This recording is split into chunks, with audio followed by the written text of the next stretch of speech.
तहलका से ऑपरेशन दुर्योधन और अब ऑपरेशन चक्रव्यूह, ये ऐसे स्टिंग ऑपरेशंस हैं जिन्होंने भारतीय राजनीतिक पार्टियों व सांसदों की नींद हराम कर रखी है।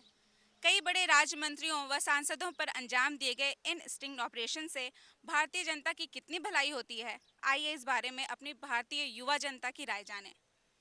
हाल ही में किए गए स्टिंग ऑपरेशन के बारे में सौम्य, आप क्या कहना चाहती हैं? मुझे लगता है स्टिंग ऑपरेशन होना चाहिए, क्योंकि इससे कई नेता जो कहते हैं कि वो देश का भला कर रहे हैं और उनके कल्याण के लिए काम कर रहे हैं, उनकी पोल खुलती है। इसलिए मुझे लगता है कि जनहित के लिए ये होना ज़रूरी है।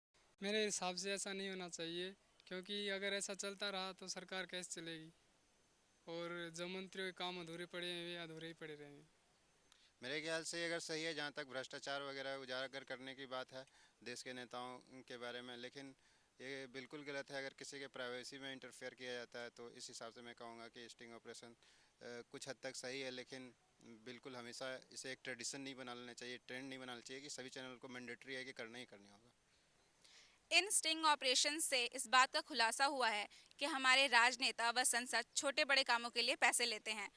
इस बात से राजनीतिक गलियारे में तो हलचल मची ही है, साथ ही साथ आम आदमी को भी लग रहा है कि भ्रष्टाचार के खिलाफ संघर्ष ने एक नया तेवर अख्तियार कर लिया है। अब देखना यह है कि इन स्टिंग ऑपरेशन से भारतीय राजनीतिक व्यवस्था को साफ सुथरा बनाने में कितनी सहायता मिलती है। कैमरामैन शानू के साथ आयशा प्रिया, AIMC।